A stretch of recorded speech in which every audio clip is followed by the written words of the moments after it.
In true Minnesota's Russ fashion, we have had an automotive 24 hours, like only some people have had. It's still on there. Okay, good. So we have a Pontiac Vibe that the Alternator gave up the ghost. And was stranded on the side of the And road. stranded the mom on the side of the road. We're going to put another good used Alternator in.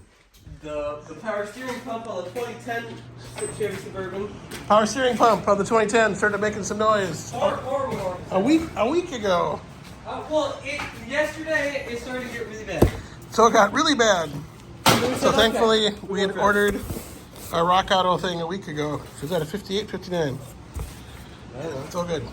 So we got a power steering pump to put in on the 2010 Suburban. We got to change an oil for a relative. We have to put a starter in the We got a starter that is not doing starter things in our plow truck Suburban. The Malibu died like a week and a half ago. The Malibu has exceedingly noisy top end noise that probably isn't going to do anything better. And we have a family of pigeons that have moved in and created a substantial amount of debris on the roof of the car.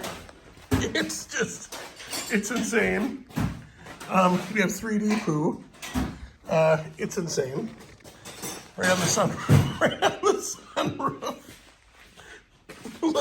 Little bit of overspray on the windshield. Oh, got right there too. So we need to address that, but not the second. As it thaws out, it gets a little bit stinkier. But she's all good. She's all good. Oh, right there. Right there. So we're running out of vehicles to drive. So time to fix them. Well, I'm on. It took 3 vehicles to get me to school this morning. 3. And I only made it halfway through first hour before I had to go rescue Mom. Before Mom broke down on the side of the road, and Dad may or may not have been in Duluth, a ways away from central Minnesota. So, young man had to save the day. Oh, she's just right there. Everybody says 2-4s burn. Not this guy, though. Okay, Minnesota's roast. So, while you're attempting to get the serpentine belt off, so you can get your alternator in place, you're supposed to... Oh, that light's toast. You're supposed to... Ooh, old reliable.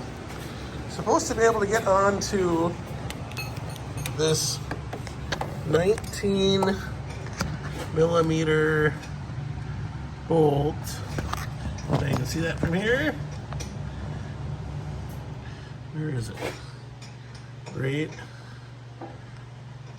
Where are we? So that right there, kind of in the middle. So that is right there. So that is part of the tensioner. These are a screw tensioner. Haven't messed with one of those. It's got like a little coil spring that helps put the twist in these a little bit. So we will get to that. But take a look at this. This is a pretty small body for an alternator. At idle, 118 amps at idle and max 148. So that's like 150 amp alternator right there. That is, I don't know, 20% smaller than like our Suburban alternators. Yes, those can go pretty big, but that is a nice little alternator for 150 amps. Right there. Toyota. We need to watch the things. Okay, we finally arrived at a setup to get this has a a screw type tensioner. There's like a little leaf, no, not leaf, a little spiral springy thing on it. Well, like a constant velocity or constant tension thing. whatever. So- Well, actually, every spring has a constant tension because it's spring constant, unless it's progressive or I guess logarithmic. Knowledge spring. bomb. Okay, 19 mil on the mount that holds the tensioner on it. Then you got to get in there with a 3/8 ratchet. Well, that's what we use to get on there. And once it finally moves, boom, you'll feel it go. It'll sit there, and then boom, it'll drop and it'll go. So our other serpentine belt tool we have modified for various uses. Also known as a contour.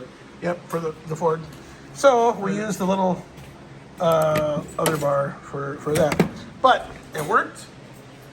We got the tensioner off. Now we just got to get the other 2 bolts off. And Actually, there's only one bolt that's already loose. you know what? We're professional. Is what we are.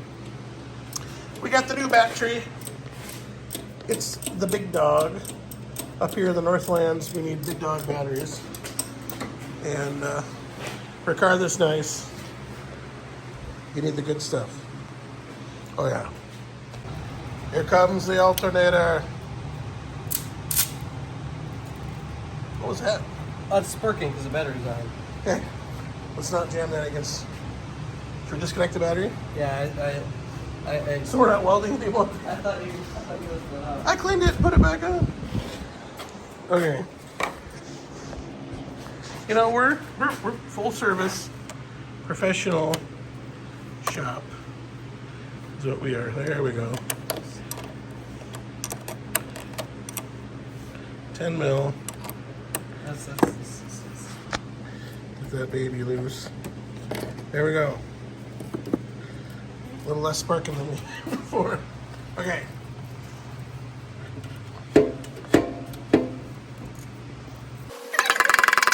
Gotta work it out of where that through bolt goes through.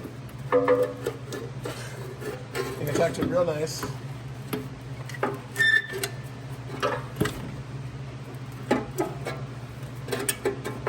Almost. But that exhaust shield wasn't there, but you know, race cars like this need their exhaust shields. the main in place. issue is the That AC line is in the way.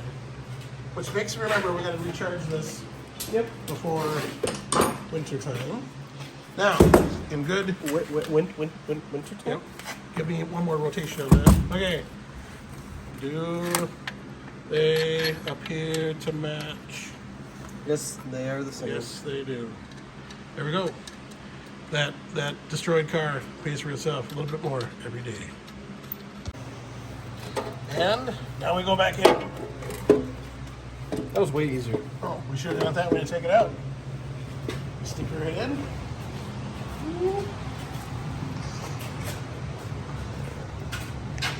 So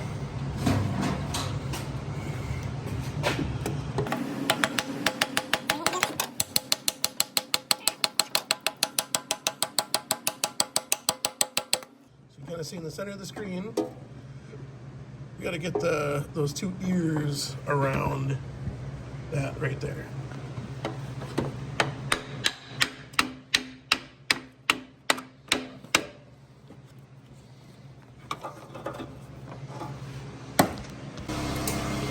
And after all that, we arrive at, we got juice pumping. We got juice coming. She's bogging down a little bit. Yeah, you can hear it kind of way down a little bit. Definitely gonna let it run for probably a good half hour. We're gonna go driving around. And no, look at that. Like I said, she's a full service shop. By the way, some of the sources out there tell you that you gain something by taking this wheel off. No, you really don't. And by popping the cover off on the inside. That didn't help us at all. You really don't gain anything. You don't really gain anything. It is hard getting to some of those bolts, but you can do it. Okay, so we got a fleet of other cars to work on out here. So we'll get this one out of the way. Don't have to get squished.